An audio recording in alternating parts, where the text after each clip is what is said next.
Hey le booktube! Alors aujourd'hui on se retrouve pour une vidéo assez spéciale. Au lieu de vous parler d'un livre précis et de vous donner mon opinion dessus, je vais vous introduire dans le monde des Rinaverse, de l'autrice Rina Kent. Alors Rina Kent, c'est pas une autrice comme les autres. C'est une autrice qui parle uniquement de dark romance et absolument tout. Ses caractères masculins sont des bad boys.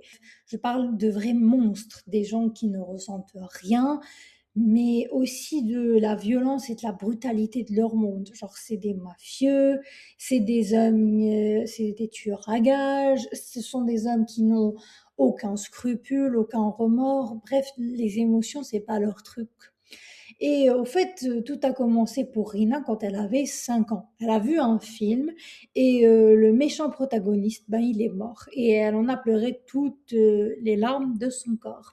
Et depuis ce jour-là, elle a réalisé ben, qu'elle adorait les personnages controversés et pas les princes charmants qu'on nous vend sur Disney.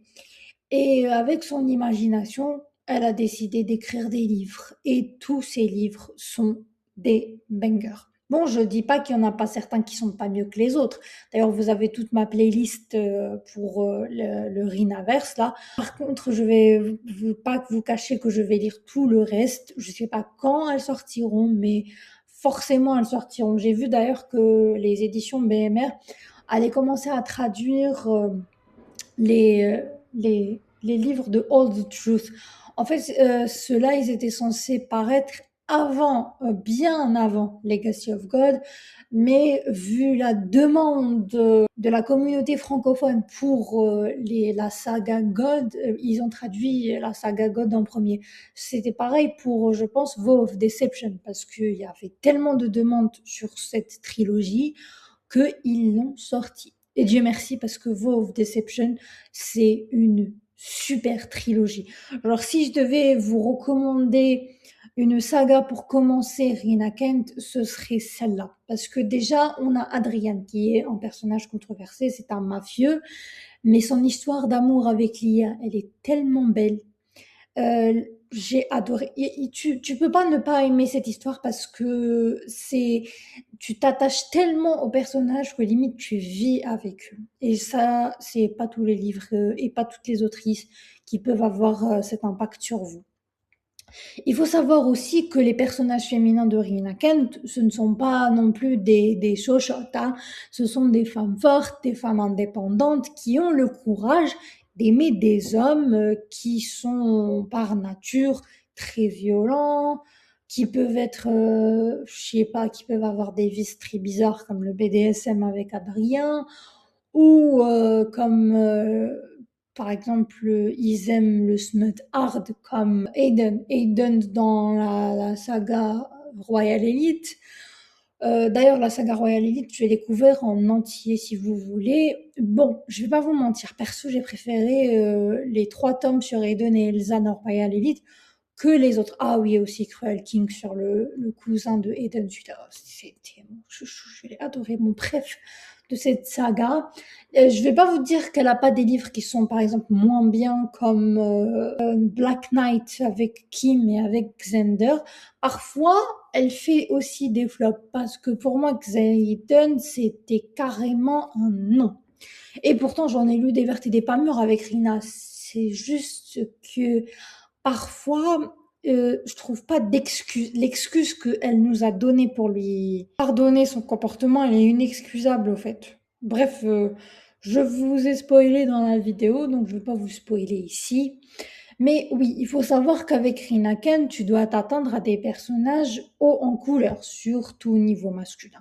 Et d'après ce que j'ai vu, la saga Legacy of God, parce que je l'ai pas encore commencé, mais je vais bientôt la lire, elle est incroyable et il y a que des personnages, waouh, mais des personnages en mode ils sont méchants, ils vivent pour le mal, ils ne font pas le bien, ce sont des gens qui n'ont pas peur de se tacher les mains de sang et ils l'assument. C'est pas le genre de prota qui va te dire à la fin du bouquin, je vais changer pour ma nana. Non, ce sont le genre d'hommes qui assument totalement que ce sont des monstres et qui, au lieu d'essayer de changer parce qu'ils ne vont pas le faire concrètement, ils regardent la femme qu'ils aiment dans les yeux et ils leur disent, s'il te plaît, accepte-moi comme je suis parce que, un, je vais pas te lâcher, deux, je pourrais pas changer parce que c'est dans ma nature, je suis pas un mec bien.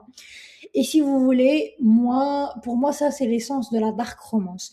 Parce qu'il y a des livres qui sont catégorisés comme dark romance, comme par exemple Steel Beating, mais pour moi, Steel Beating, c'est pas de la dark romance. Dans le sens où les événements sont dark parce qu'on parle de kidnapping, etc. Mais les protagonistes, ce sont des gens totalement normaux qui ont juste vécu des épreuves un peu controversées, des épreuves uniques, on va dire. Bref, pour le monde de Rina Kent, c'est pas une histoire de rédemption, c'est une histoire d'acceptation, c'est une histoire où tu sais que la protagoniste féminine elle va souffrir parce que le protagoniste masculin c'est pas un cœur tendre et que même si il aimerait changer pour elle, c'est pas possible. En fait, c'est pas une option. C'est pas comme ça que Rina voit les choses. Et de fil en aiguille, tu comprends à chacun de ses bouquins que dans chacun de ses livres, elle explore une zone noire qu'elle n'avait peut-être pas explorée dans d'autres livres, comme par exemple dans la saga Royal Elite, le premier, le troisième et le deuxième tome, ce sont les livres sur Elsa et Eden. Elsa et Eden, pardon, c'est un livre où on parle de traumatisme d'enfance, de hard smut, mais aussi de, comment on va dire déjà, d'un personnage masculin qui ne sourit jamais et qui est la seule personne à qui il tient dans tout ce monde, c'est sa femme. Avec le reste du monde, c'est un enfoiré. Voilà. En ce qui concerne Cruel King, le cousin d'Eden, pareil pour Levi. C'est pas un mec tendre, mais avec Astrid, c'est une toute autre personne. Je les adore, ceux-là. Pareil, enfin, pour l'histoire de Ronan et... Comment s'appelait la fille déjà? Je me souviens plus comment elle s'appelait la fille, mais pour l'histoire de Ronan et cette fille-là, j'ai oublié son prénom, c'était elle la méchante. Par contre, c'était elle la bad girl de l'histoire et c'était lui le rayon de soleil parce qu'il sourit tout le temps.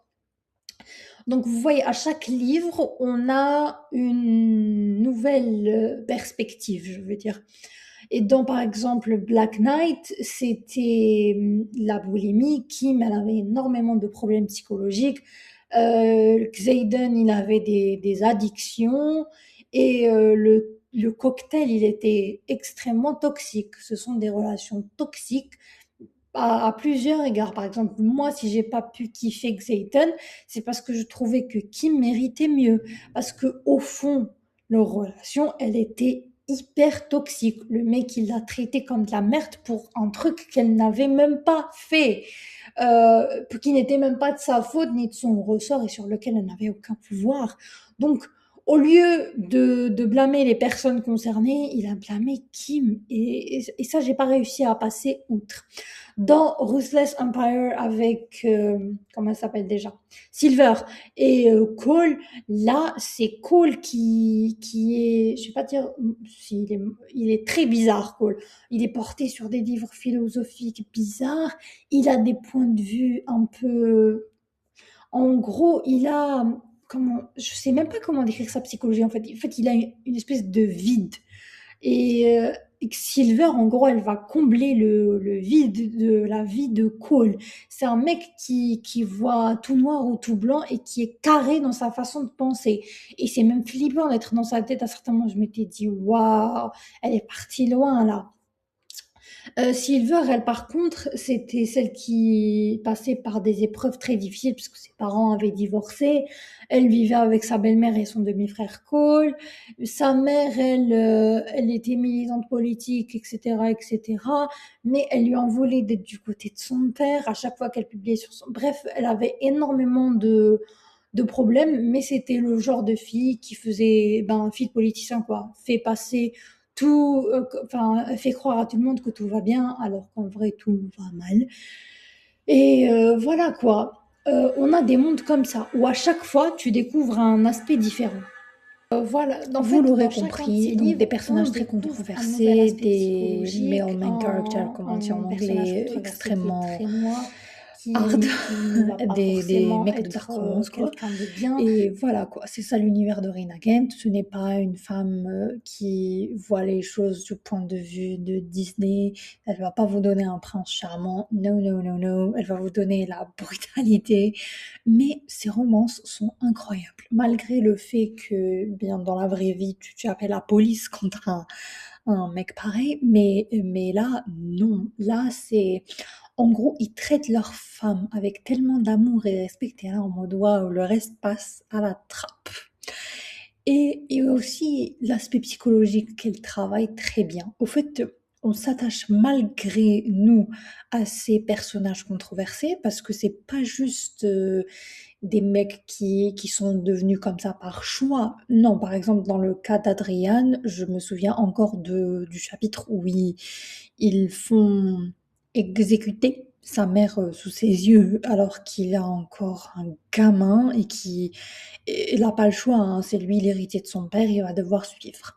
C'est vraiment tout un aspect qu'elle travaille et qu'elle nous fait aimer. En fait, on se dit, waouh, oui, c'est très controversé. Oui, dans la vraie vie, on aurait appelé la police et tout ce que vous voulez. Mais dans la fiction la plus pure, ça passe. Ces livres sont même des bangers, des best-sellers. Je ne peux que vous les recommander. Si vous hésitiez à foncer dans le Rhinaverse, eh bien, j'espère que cette vidéo vous aura convaincu. Je vous laisse. On se reverra dimanche pour une nouvelle vidéo. N'oubliez pas de liker et de vous abonner si cette vidéo vous aura plu. Ciao